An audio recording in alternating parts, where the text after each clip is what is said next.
Okay, this is setup of epicyclic gear train. Okay, so there are two shafts. One shaft is here, another shaft is here. This shaft is supported in this bearing, and this shaft is supported in this bearing. Okay, now we will separate it to understand arrangement. Okay, so I will remove this nut.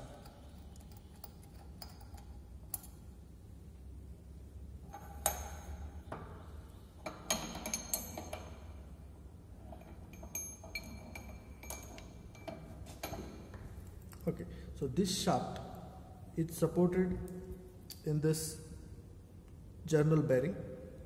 Okay, okay, I can take it out. Okay, so it is supported here, and this gear is the sun gear. Okay, so whenever this shaft will rotate, that sun gear will also rotate, because that sun gear is mounted on this shaft with the help of keyway, key and keyway. Okay, key is there, keyway is there, and this part is also having keyway. Okay, so we will mount it. Okay, so whenever this shaft will rotate, this gear, which is sun gear, it will also rotate. Okay, now we'll focus on this remaining part.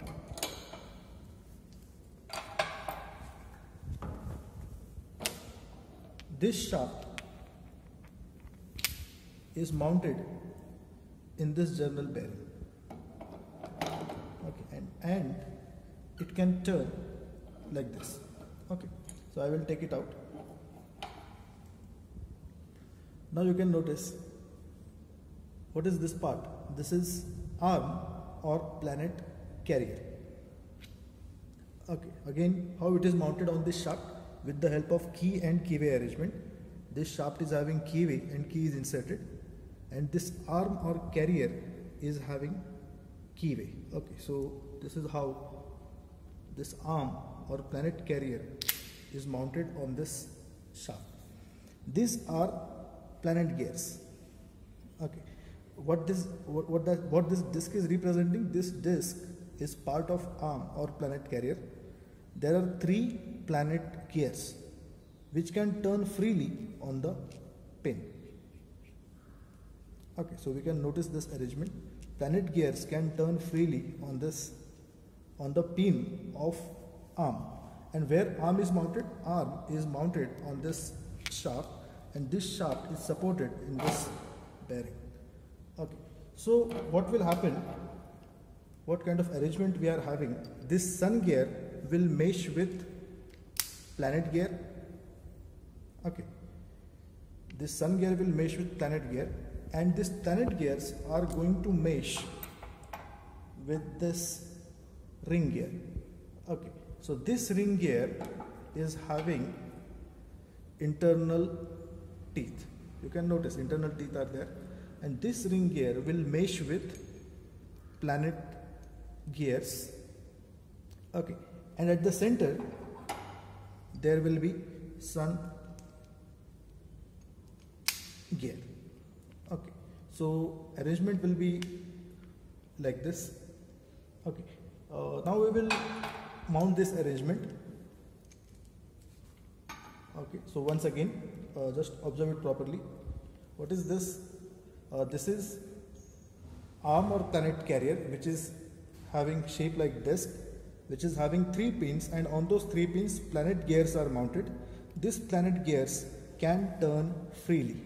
Okay, now I am going to mount this shaft in this journal bearing. Okay, and now we will focus on another shaft. Here, this is sun gear. It is mounted on this shaft. Okay, and this shaft will be supported in this bearing. Okay, but before that I will also insert this ring gear here. Okay, now I will mount it in such manner that this sun gear will mesh with planet gear. Now I will mount this arrangement. Okay, wait.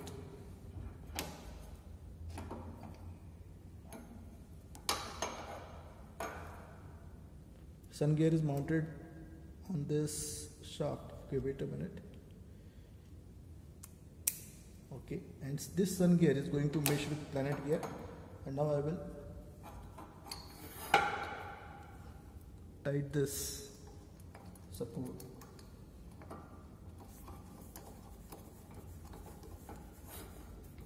Okay, so arrangement is like this. Sun gear is mounted on this shaft. It is meshing with planet gears. Planet gears are mounted on arm or planet carrier, and this ring gear will mesh with planet gears. Okay, so just a minute. Okay, so this is the basic arrangement of epicyclic gear train which is used in the setup. You can notice this ring gear is having through holes on the periphery. Here is hole, here hole is there, here also hole is there. So like this, how many holes are there? 6 number of holes are there on the periphery of ring gear. Okay, so I hope arrangement is clear. So once again, sun gear is mounted on this shaft. These 3 planet gears are mounted on pin of the arm. Where is arm? Arm is mounted on, arm is this disc which is mounted on this shaft. Sun gear is meshing with planet gear is meshing with ring gear. Okay, this is the basic arrangement. Okay, so this is our setup of epicyclic gear train. Okay, we will come here. You can notice the arrangement.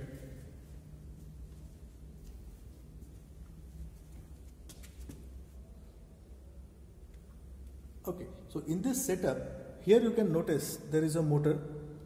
Okay, and shaft of motor is connected to this gearbox.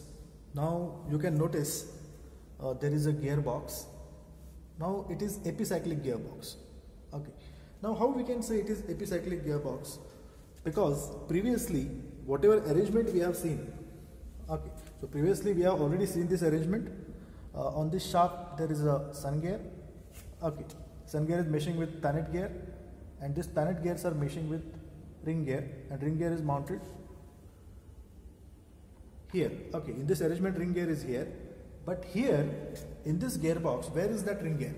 At the center you can notice thickness, this thickness.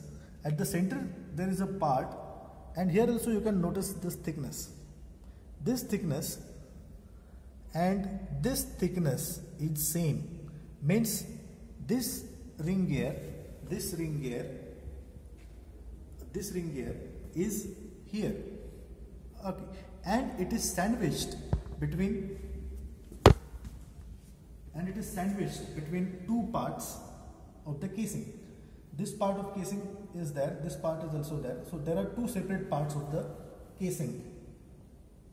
Okay, so we have already seen that this ring gear is having through holes at the periphery. Okay, at the periphery it is just like a flange-like arrangement, and it is having through holes. Okay, how many holes are there? There are 6 holes. We have already seen it. Okay, now same ring gear is here. Okay, it is sandwiched between two parts, and these two are the parts of the casing. Okay, so here you can notice there is a bolt. How many bolts are there? 1, 2, 3. If you will observe properly, there are 6 number of bolts. Okay, now how this arrangement is there? Here bolt is inserted. So first it will pass through this part of the casing, then it will pass through ring gear, then that bolt will pass through next part of the casing. Okay, so like this, how many bolts are there? There are 6 number of bolts. Okay, now try to understand arrangement. What will happen due to that? This ring gear and this casing What is the purpose of this casing? Casing is there because we can insert some lubricant inside that casing. Okay, and that casing is connected to the ring gear. Means relative motion between ring gear and casing will be zero. Why it will be zero? Because bolt is directly inserted through casing, through this ring gear, and through another part of the casing. And you can notice same part is continued here, and this part is also having number of holes. How many holes are there? There are 4 holes. Okay. So in this arrangement, if we will fix this casing, what will happen? Ring gear will be fixed. Now try to understand arrangement.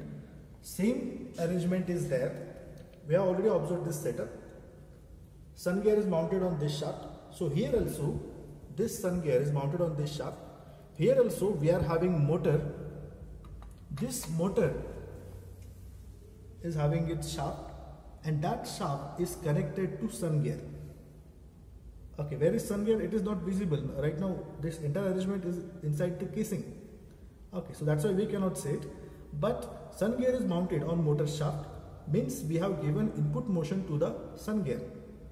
Sun gear is meshing with planet gear. There are how many planet gears? There are 3 planet gears in this setup. Okay, and those 3 planet gears are mounted on the pin of the arm, and arm is mounted on this shaft. On this shaft, arm is mounted. And where is ring gear? So ring gear is here. Ring gear is connected to the casing, and we are going to fix casing. To fix casing, we are having this arrangement. Okay. So what will happen when your motor will start? You can notice this part of the casing is connected to this link.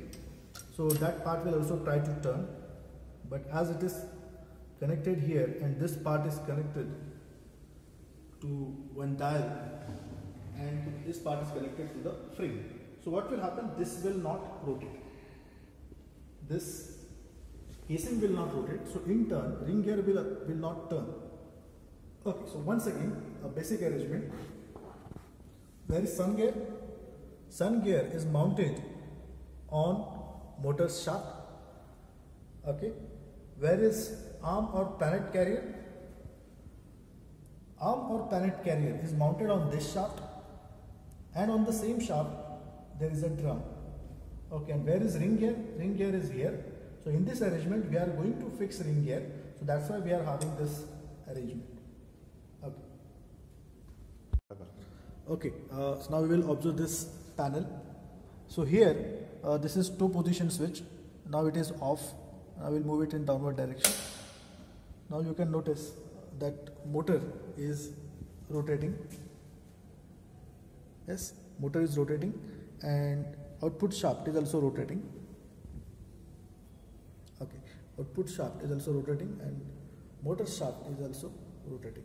Okay, both are rotating at different speeds that you can notice. Okay, even if it is not noticed, it will be clear from the reading. This is dimmer knob.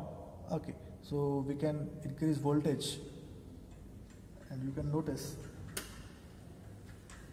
speed is increased. Okay, now from this voltmeter we will get information about voltage, how much voltage that motor is having, and how much current is there. Okay, so that information we can have from this panel. Okay, now here you can notice one more panel is there, RPM indicator. Okay, so from this display we will get information about RPM, but how we will get that information? You can notice there is a switch. It is 3 position switch. Now it is at the center position.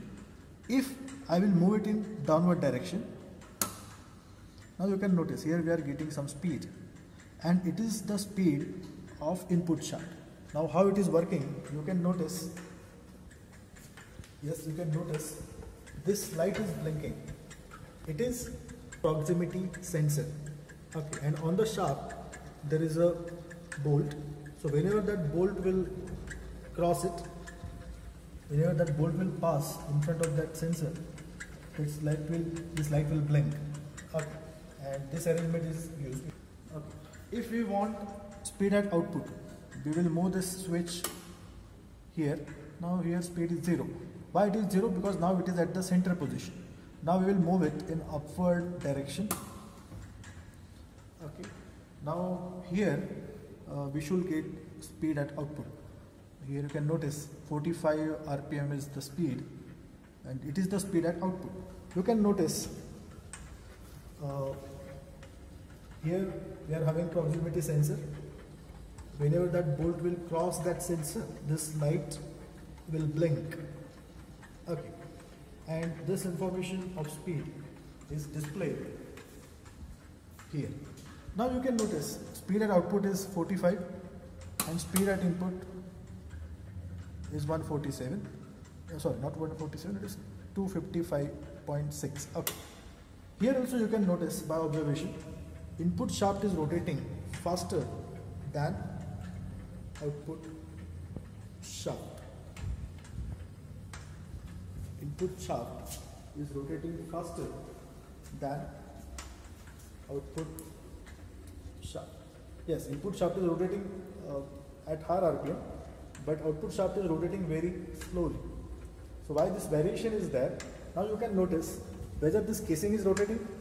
No, that casing is not rotating. That casing is fixed.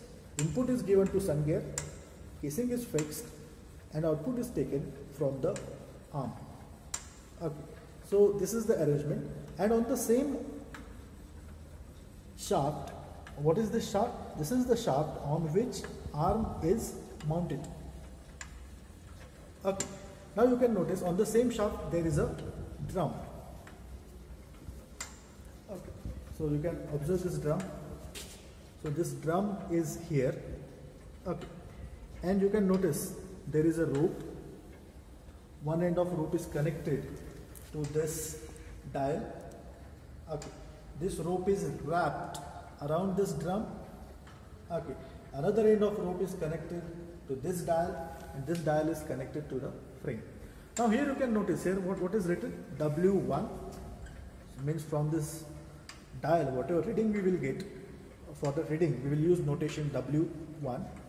Okay. And from this dial whatever reading we will get, for that we will use notation W2. Okay. So where this drum is mounted on the output shaft. And where is output shaft? Output shaft is that shaft on which arm or planet carrier is mounted. Okay. So how we can get torque at output? So obviously this rope arrangement is there, drum is there. Okay. So whenever we will operate this nut, now you can notice this dial is connected to this part.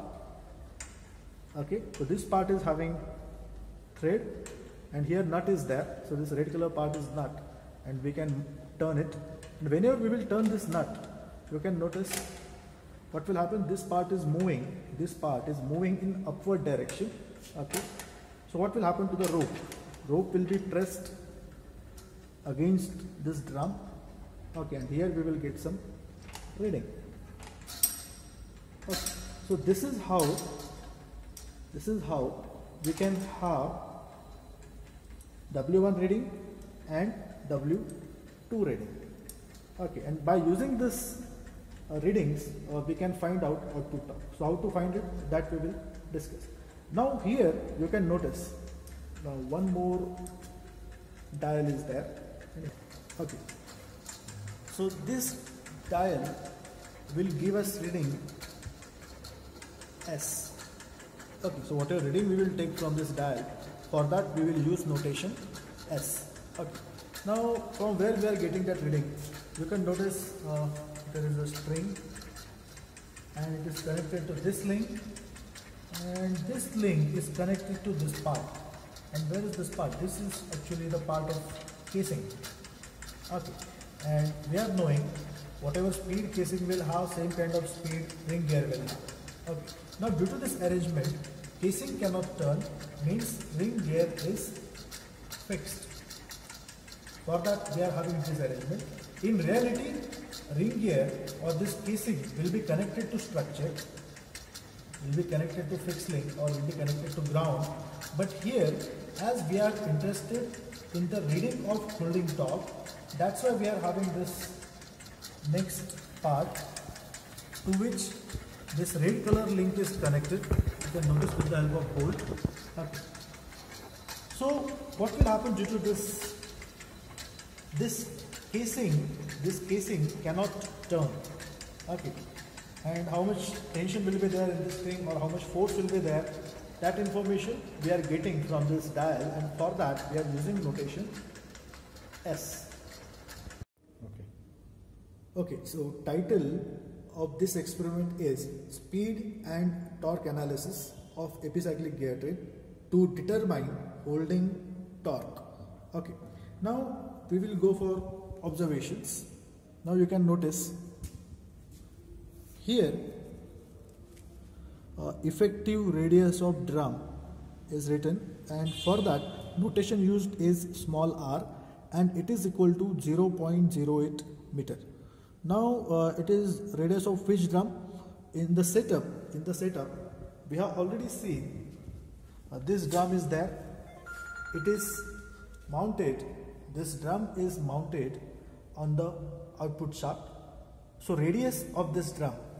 Okay, so what we have written, effective radius of the drum means it will be radius of drum plus radius of this rope. So that total distance is given, and how much it is? So what is effective radius? Radius of this drum plus radius of this rope, and it is 0.08 meter. Okay, now next term is also there, torque arm length, and for that notation used is L. Okay, and it is 0.06 meter. Okay, now it is in meter, and previously what we have seen, effective radius of drum, it is also in meter, means in centimeters it will be 8 centimeter. Okay, so 8 centimeter. Okay, so this radius, effective radius of drum will be 8 centimeter. 0.08 into 100 means in centimeter it will be 8 centimeters. Okay, so torque arm length, for that we have used notation L. Okay, and it is 0.06 meter. Now where is that distance? Okay, now we will observe it. Here there is axis. Okay, this entire arrangement is having one axis of rotation, and you can notice there is a link, red color link. It is connected to this string, and this string is connected to this dial, and from this dial we are going to take reading, for which we are going to use notation S. For which we are going to use notation S. Okay, now where this link is connected, it is connected to fixed casing.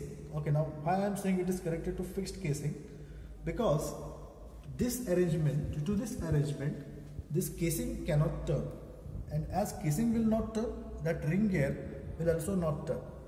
This ring gear will also not turn. Okay, so what is that torque arm length? It is the distance between this bolt and axis of rotation. Okay, it is distance between this bolt and axis of rotation. So how much is that distance? That distance is 0.06 meter, means it is 6 centimeter. Okay, now we will observe this observation table. Okay, so you can notice first column is serial number. We will take 5 to 6 readings. The next column is input speed. Okay, for that we will use notation N sub I or N subscript I, and it will be in RPM. Okay, so we will measure input speed and we will also measure output speed. That is our next column. For that notation is N sub O or N subscript O, and it will be in RPM. So how we will measure the speed? We have already seen on this panel there is a switch. We can move it either in downward direction or in upward direction. If we will move this switch in downward direction, we will get speed at input. If we will move it in upward direction, then we will get speed at output. Okay. In observation table, next column is reading on tight side. For that, notation used is W1, and that reading will be in kg. And next column is reading on slack side. For that, notation is W2. Okay, it is also in kg. Now, where we are going to measure that reading? Okay, where we are going to take that reading? Okay, now where we are going to take this reading? W1 and W2, reading on tight side and reading on slack side. On setup, we have already seen there are two dials, and where are these two dials? So these two dials are connected to the rope, and rope is wrapped around this drum, and drum is mounted on output shaft. Okay, so from this dial we will get reading for W1. Okay, because here this drum is going to turn in clockwise direction, so that's why as drum will turn in clockwise direction, so here whatever W1 we will get, it will be reading on tight side. So why it will be reading on tight side? Because drum is rotating in clockwise sense, so obviously this will be tight side and this will be slack side. And here whatever reading we will get, for that we are using notation W2, which is our next column, reading on slack side W2. Okay, our next column is spring balance reading, and for that notation is S and it is in kg. Now where we will measure it? There is one more dial. Okay, and we are knowing this dial is connected to rope, rope is connected to the link is connected to the casing. Okay, and casing and this ring gear is just 1 unit. Why it is just 1 unit? Because bolts are inserted. We have already discussed it. Okay, means whatever speed that casing will have, same speed will be there for ring gear. Okay, but this arrangement is there to fix casing. Okay, and due to this link, what will happen? This ring gear or this casing, or we can say this casing, this ring gear or casing, it cannot turn, so it will experience some tension. Okay, or it will experience some load, and we can have information of that load here by notation S. So for that we are saying spring balance reading. For that notation is S and it will be in kg. And last column is current in ampere, and we can get that reading from this panel. So here ammeter is there, and we can get that information from here. Okay, now motor is started. Now we will observe. So our first reading is input speed in RPM. We can move this. We can use this knob. We will move it in downward direction, and we will get input speed. It will be in RPM. Okay, and to get speed at output, to get NO, we will move this knob in upward direction. So this is how we will get output speed. Okay, now we have to go for reading on tight side. So where we are going to get that reading? We can get that reading on this dial. Okay, but before that, what we will do, we will operate this nut so that rope will be pressed against drum and we will have reading. Okay, now what you have to do, whenever I will tighten it, you can notice what will happen to this casing. Okay, so this is casing. Okay, what will happen to casing of epicyclic gearbox, that you can notice. Now I am operating this nut. Now here you can notice it has changed its position. Now whenever we will put this gearbox for some application purpose, okay, whenever we will use it in real life, definitely output will be subjected to some load, and due to that whatever fixed part is there. That fixed part will experience some load. So when we will take reading, we will take reading only when it will change its position. Only when this casing or only when this length will change its position. Okay, now here you can notice there are tremendous fluctuations. Okay, so what we will do, we will operate this nut. Okay, so this link has already changed its position. Okay, now we will operate this nut so that rope will be pressed against drum.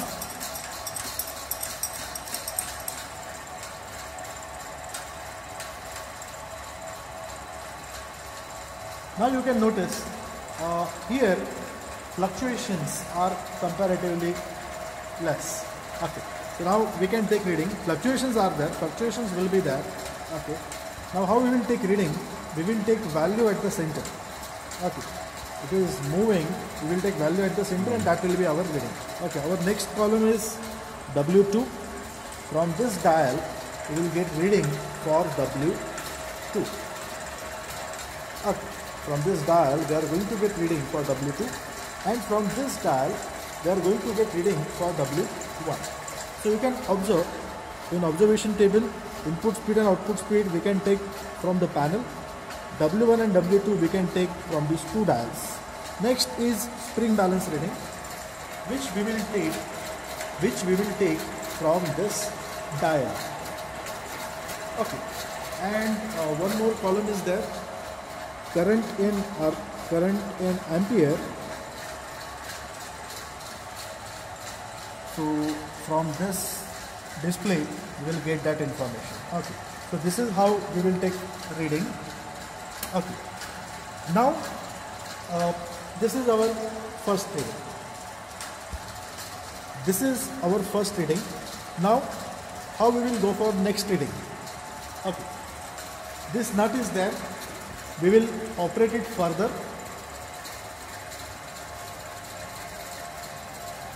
Okay, so that rope will be pressed against drum, and here we can take reading for W1, then we can take reading for W2, we can take reading for S. Okay, and from here we can take reading for input speed. Okay, and if we will move this knob in upward direction, we can take reading for output speed, and we can even take reading for current. Okay. Similarly, what we will do for next reading? Once again, we can operate this nut. So again, rope will be pressed against drum, and here you can notice these values are increasing. Value of W1 is increasing, value of W1 is increased, value of W2 is also increased, value of S is also increased. Okay, and here also now we can go for input speed and output speed, and we can also take reading for current.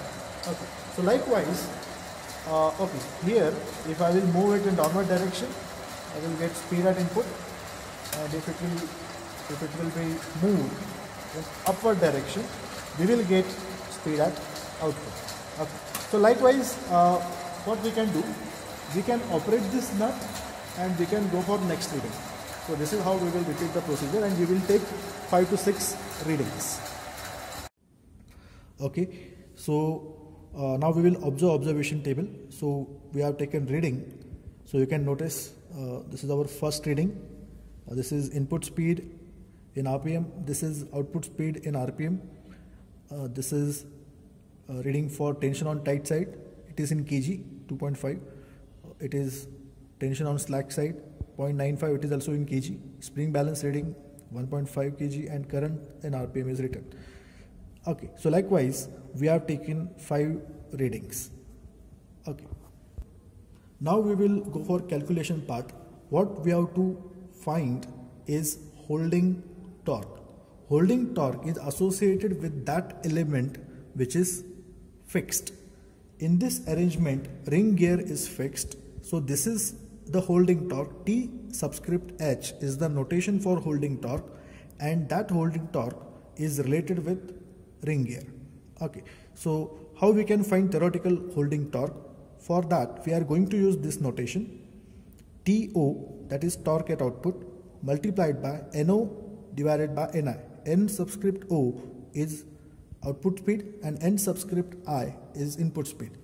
-1, okay, and we are multiplying this entire bracket by TO. And how we can find this TO? For that we can use this relation, W1 minus W2, that is tension on tight side minus tension on slack side, multiply it by 9.81, then multiply it by radius. Okay, so this is the output torque, because the drum was mounted on output side, we are knowing it. So from rope brake arrangement we can find output torque by using this relation. Okay, and once we will get this value, we can use this value here to find theoretical holding torque. Now we can even find actual holding torque. For that we will use this relation, S into 9.81 into L. Okay, what is S? It is spring balance reading. Okay, it is in kg, that's why we are multiplying it by 9.81. And here also you can notice, while calculating TO, we have multiplied W1 and W2 by 9.81 because that load is in kg, so we will convert it into Newton. That's why we are multiplying it by 9.81. Now, while finding actual holding torque, we will take spring balance reading, it is in kg, we will multiply it by 9.81, then we will multiply it by L. What is L? It is torque arm length. We are knowing value of this torque arm length. Okay, we have already seen it. Value of torque arm length is 0.06 meter, and we are knowing value of this R, effective radius of drum, it is 0.08 meter. Okay, so what we have to do, we will take first reading. Okay, so from that reading we can get input speed, output speed, we can get value of W1 and W2. Okay, so as we are knowing W1 and W2, we can find output torque. We can use that output torque here. We are knowing input speed and output speed from first reading. So this is how we can get theoretical holding torque. And we are also knowing spring balance reading. This L, that is torque arm length, it will be same for, L will be same. Torque arm length and effective radius of drum will be same for every reading. So we can use this value of S, okay, and we can find actual holding torque, and we will compare holding. Okay, now we will go for calculation of first reading. We have to find theoretical holding torque, TO into NO upon NI minus 1. Output speed, NO is 126, so we will write 126 here. NI, speed at input, it is 688, so we will write 688 here. Now we will find output torque. How to find it? For that we can use this relation, W1 minus W2. W1 is 2.5, so we will write 2.5 here. W2 is 0.95, okay, multiplied by 9.81 multiplied by radius, and radius is 0.08, okay, effective radius of the drum. Okay, now we can go for this calculation, then we will get value of output torque. It is 1.2164. We will put this value here. Okay, so theoretical holding torque will be 1.2164 multiplied by this relation, and we will get value minus 0.9936 Newton meter. So this is theoretical holding torque. Now we will calculate actual holding torque. Our relation is S into 9.81 into L. We are knowing value of L, it is 0.06 meter. Value of S we can take from here. It is 1.5. So we will take this value here, 1.5 into 9.81 into 0.06. It is 0.88 Newton meter. So this is actual holding torque, and theoretical holding torque was minus 0.9936. Okay, that minus sign is there due to direction, but you can notice magnitude is almost same. Okay, now we will put these values in result table. So obtained theoretical holding torque is minus 0.9936, so we will write minus 0.99, and actual holding torque is 0.88, so we will write it here, 0.88, and current we can take from observation table, it is 1.76. In result table you can notice First column is serial number, next column is theoretical holding torque, then actual holding torque, and then current. Okay, so we have already calculated theoretical holding torque and actual holding torque, so we will put these values here. Similarly, we will calculate values for other readings, and these values are written here. So what we can conclude from this? What we can conclude is theoretical holding torque and actual holding torque is almost same. You can notice 1.5, 1.4, 1.9, 2.06, 2.4, 2.5 means theoretical holding torque and actual holding torque is almost same. And you can notice value of current, it is continuously increasing. Why it is increasing? Because we are operating nut, that rope is getting pressed on the drum, means load on output is continuously increasing. As load on output will increase, motor will have tendency to fetch more and more current. That's why value of current is increasing. So what we can conclude from this? Theoretical holding torque and actual holding torque is almost same, and as load on output will increase, motor will fetch more and more current.